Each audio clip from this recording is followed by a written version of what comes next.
Hello, everyone! This is the Picky Gamer, back for episode 2 of many episodes for Xenoblade Chronicles X. What I thought I'd show off before Elma and I head on over to the large glazed donut is go to our party and just explain how these things work. So, status doesn't really do anything. It's just, it shows you how you're doing, how much HP you've got. You can't really change anything here, though, except for some online aspects, I believe. So, you won't need to be going there very often at all. Ground gear, however, is very important. Right now, we have two characters, your avatar, Picky Gamer, and then Elma. So if you've been picking up the treasure along the way, you should have been getting some better gear. So while not recording, I upgraded to the advanced storm dual guns, as you can see here, which are better than the proto-assault rifle that I used to have. And basically what I did each time was I just did that. Now, there is an option to go to here by pressing X and then just go to Equip Strongest Gear, which is going to have what I had. And that can be useful at times. Just keep in mind that they don't always take into account how much ammo something has. They really just look at, hey, the attack's better, so that means it's better. But as you can see here, the Advanced Storm Dual Guns have 8 ammo, while the Proto-Assault Rifle had 20. Now, because the cooldown is significantly lower, and also, I mean, the attack's twice as much as the previous one, it's still it's still the better of the two guns, but just be careful with that. Although, choosing Select Strongest Gear is never an awful idea, especially if you don't have a lot of time to just go through each one. Elma, at this point, she has some pretty awesome stuff.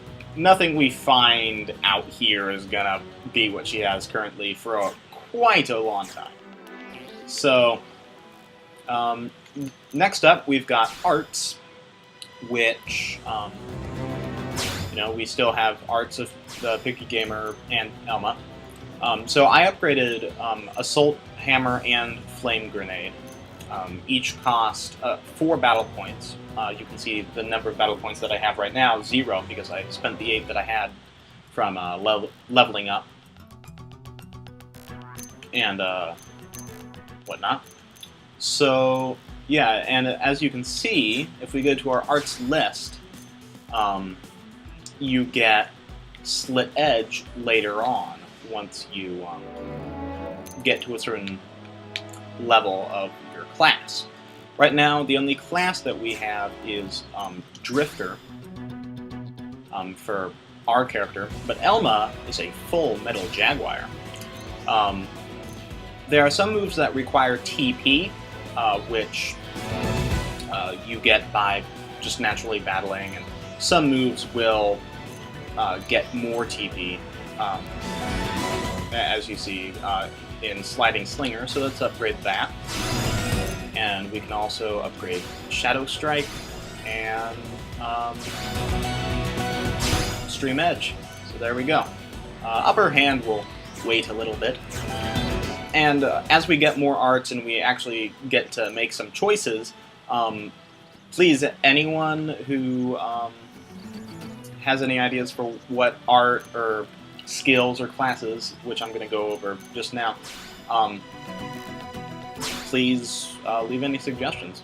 So as we see here, we have 5 skill slots. Unfortunately, we don't have any skills. That comes later. Also, even if we did, it would cost battle points, and we don't have any of those. Same for Elma. She needs to be rank 7, and currently she is rank 3, so that's not going to work, and also no battle points. Basically what skills do is they do things like boost your evasion, boost your ranged accuracy. It's not a button that you press. It's always in effect, at least when the requirements are met. So if you have Agile Gunslinger, then you're always going to have your evasion boosted by 12% when you're wielding a ranged weapon. And I'll get into ranged and melee weapons. So the last three things here are classes. Right now we only can be a drifter, but man, look at all of this. There are 1, 2, 3, 4, 7, 8, 9, 10, 11, 12, 13. Unless my counting is horrible, which it very well might be, I think there are 17 different classes you can be. Each one has a bunch of different arts, as I'm showing you here, that you can get. And you can mix and match your weapons, your arts, whatever, once you get the actual class. So after putting over 100 hours into this game, I still have not unlocked all of these classes. It takes a long time, but it is well worth it. Next up, we've got soul voices. Personally, I don't really bother with these, but you could if you want. Basically, whenever you see a quick time event, this will happen. Whenever Elma sees a quick time, she doesn't. Whenever she uses a soul voice, one of your arts will kind of light up. And when that happens, if you use that art, it grants a boost to whatever it already does. And our last thing here is just active members. Once you get more than 4 party members, you can switch them and swap them unless it's necessary for the story, and you can never get rid of your own avatar. So yeah, we'll be going over the rest of this stuff here. Some of it's... I'll go over some of them. We'll skip Affinity Chart for now. Intel is just like an encyclopedia of everything in this game. I'm not going to go into that. Social is for the online aspect of this game, which we'll go to at a much later point. Save, I'll give you one guess as for what that does. Settings, adjusts your settings, who would have thought. And then the manual, this is actually quite useful. You can use this to get to the manual, and it'll tell you what stuff does. So that's definitely worth a look. So here we've got the Shadow Rise. I believe BC stands for Base Camp. We just got some info here. It's the White Whales Habitat Unit there. It just tells you, it's mainly just flavor text, but whenever it's yellow, that means that it's good. So right now we got some treasure and we got a prototype scouter. So let's go and equip that, our ground gear. Usually I'll probably be equipping stuff at the beginning of episodes, but for now, just to show you how this stuff works, we can have this. Now, if we exit out, you'll see that I'm wearing the scouter here. Personally, I think it looks stupid. You might like it, and that's awesome. You enjoy that, but I hate it. So let's go to Settings, and there is an option to display headgear or to turn it off. I do not like to display the headgear. I think it's kind of stupid. If you like it, that's awesome. But personally, I like to see all my characters' faces, so let's go.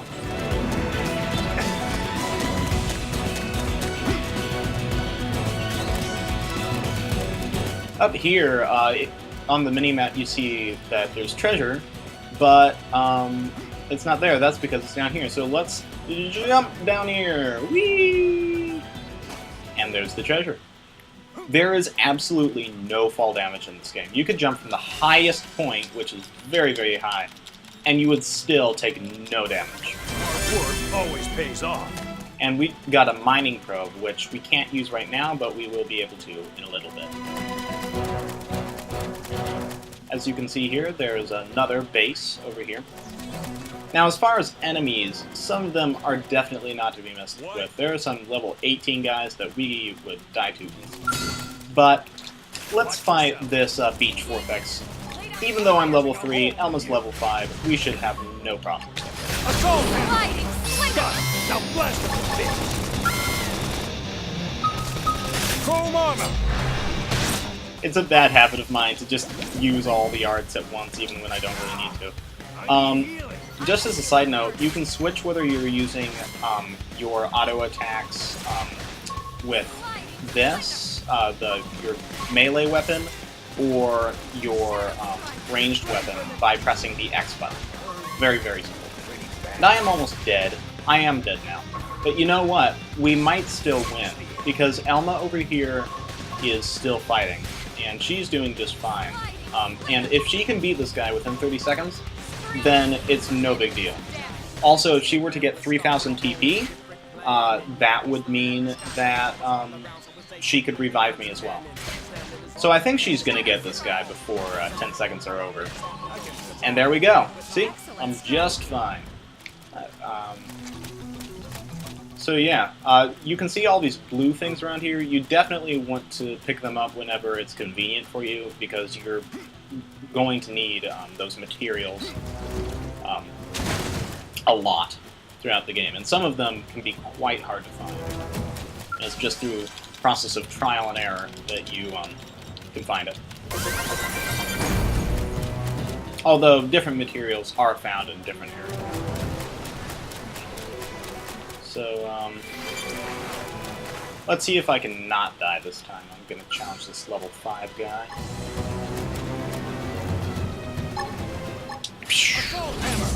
Alright, so as you see here, I have this guy toppled, the Beach Vortex that is.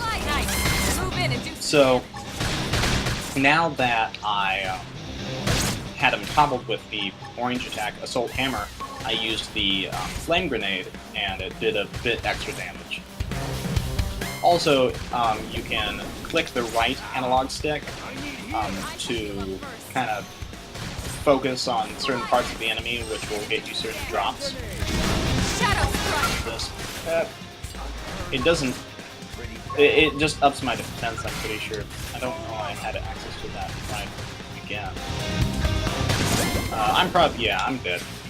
But Elma is so awesome that she's just gonna take this Beach Vortex down. Like, it would... Oh, nothing. Actually, no. She, revived me because she had a 3,000 TP. So there we go. Get to finish it with her. And also, I got an achievement. That's nothing new. There are a ton of achievements in this game, and you get a lot of them at the beginning, as I said in the previous episode. So, yeah. Let's keep on going. Let's go around here. There's like a little lake here. Unfortunately, we cannot get back up to the place where we were, so we're going to have to skip over some treasure. But that's fine, because there's some treasure down here. Actually, we probably could go back, but it would take so long, and it wouldn't be convenient. We'll have ample time to come back here and get the treasure, and there's a lot of treasure in this game. I'm not even going to try to get all the treasure in this game. Years. However, as I did say, not in the video itself, but in the description of the previous video, I am going to be trying to get 100% in this game. That is going to take a lot of time. Ooh, I got a new attack, Slit Edge. Sweet. It is going to take a lot of time. I do realize that.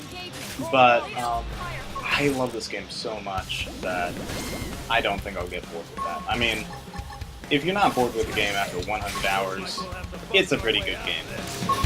And I'm dead, and Elma's probably not going to be able to get this guy in 30 seconds. But if that is the case, which I hope it isn't, but probably, yeah, it's giving even Elma a hard time.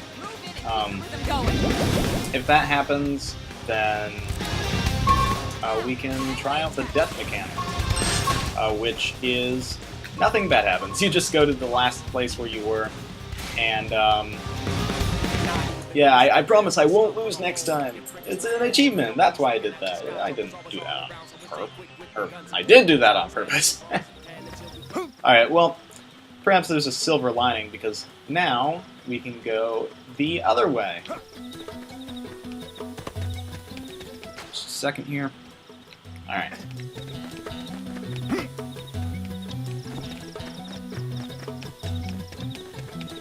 Now, I'm probably going to make most of the videos shorter, but for the beginning, there are just so many cutscenes and so much stuff to explain, so many nocturnal vespers to fight, that it's really inevitable that they're gonna be a bit on the long side. And I do apologize for that. Destroyed. Move in and strike. Sliding splinter.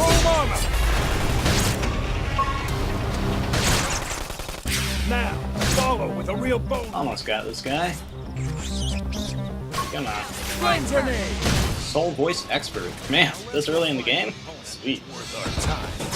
Nice work.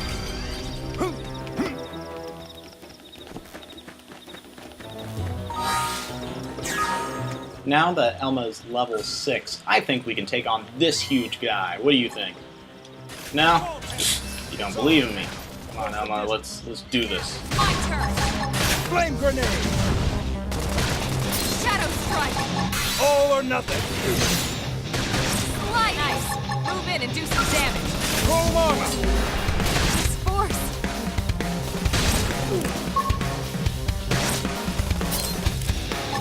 Uh-oh. No way you can avoid those. I need But, you know, I can use a soul voice and Elma heals me right up. There you go. flame Move in grenade. and do some damage. The hell? Oop. Come on. There we go. I think we might just... Close.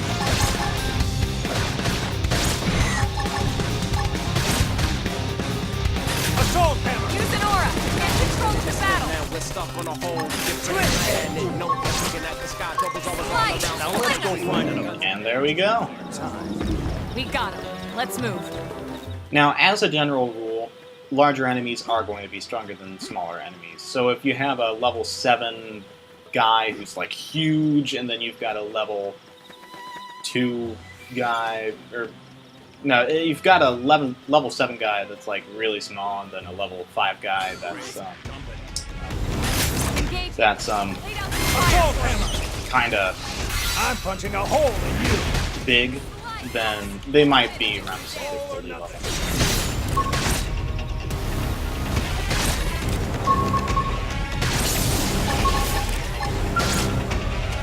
Full armor. So, what I'm going to do right now is I'm just going to I'm ready to unload on it. cut to when we get to our destination. So I'll see you guys there. Move in and strike. Strike. Flame grenade. There's no substitute for real combat. We got him. Let's Well, move. ain't that And I leveled up to level 5. Didn't have Oh to be boy. like this.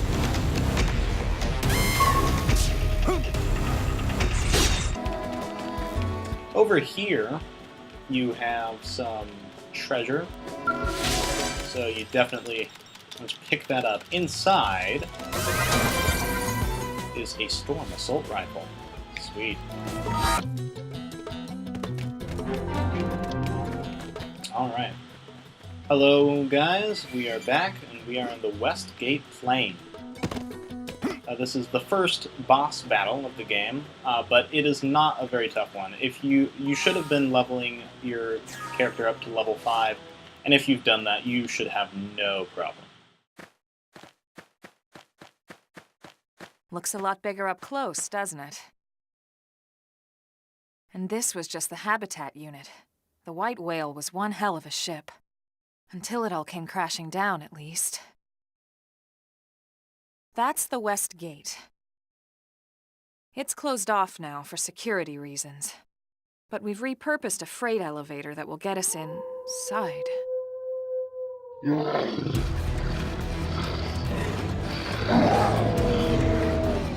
Grexes. They're riled.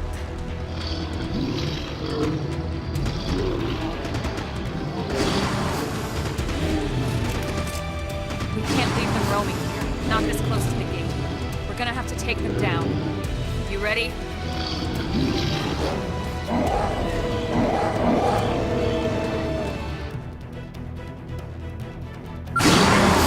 Alright, so we have 3 Grexes. Now, what I would do is I would use Concentrate Fire on the Elder Grex first, just so that you can get him down, and then you won't have to worry about him. Concentrate Fire is a great move. What you want to do... Oh, I got Infuriate. Probably shouldn't have used that, but just to show off what it does, it aggroes the enemies to you so they won't attack other of the characters. No resting. So, Face the next. going back to what's it called? Concentrate Fire. This move, well, it's not really a move; it's an order that you give, or a command. It tells them to just focus on that one enemy.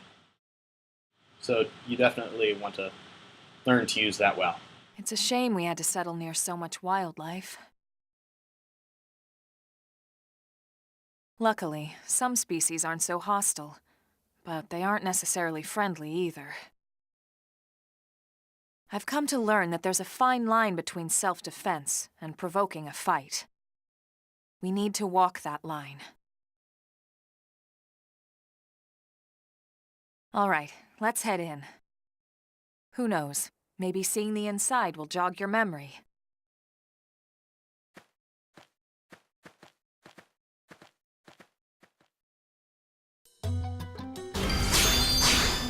Alright, so we are almost done with the prologue.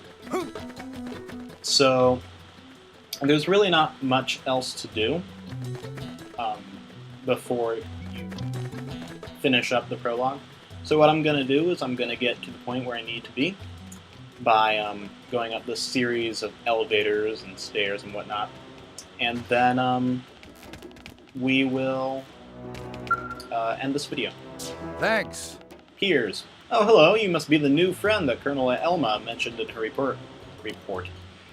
Having just woken up after all that time, I'm sure you're dying to get home and take a shower. Unfortunately, the west gate is closed at the moment. Also, you know, when you want to get home, all of Earth has been destroyed. Oh, Emma already told you that? Good. If you want to enter the city, you'll need to use the elevator at the top of the stairs. They'll probably open the gate soon, thanks to the great work you guys did killing the monsters that were causing all that trouble. But until then, you'll have to forgive the inconvenience. Please understand. Please understand is, of course, a reference to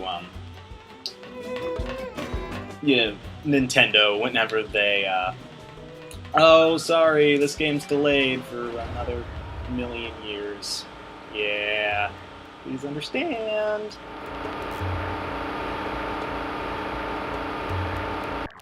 Alright.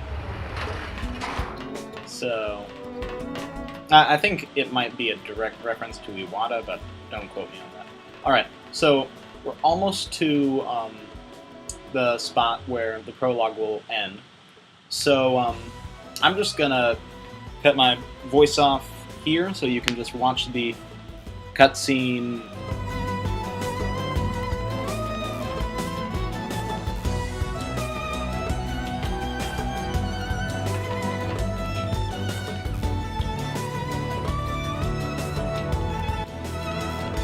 Yeah, just,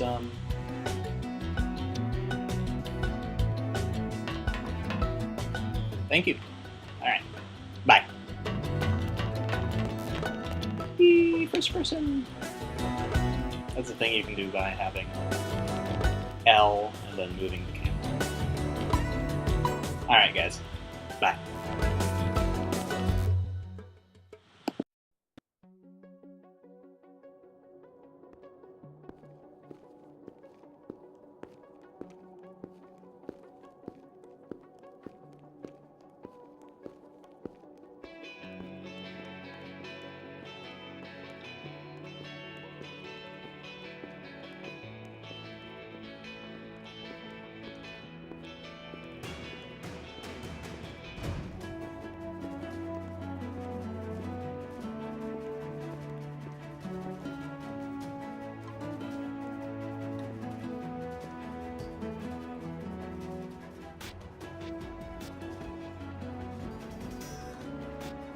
Well, here we are.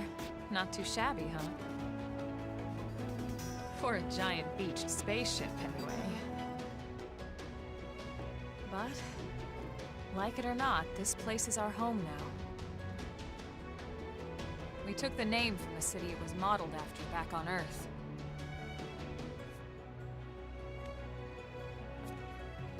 We call it New Los Angeles.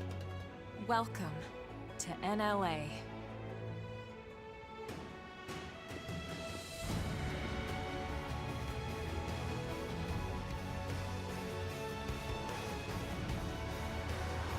And so it was that another survivor came to join our band of refugees. Together, we resolved to forge a new way of life here on Mira, come what may. New LA was our beautiful lie to ourselves. Truth is, we were adrift, heading into the unknown.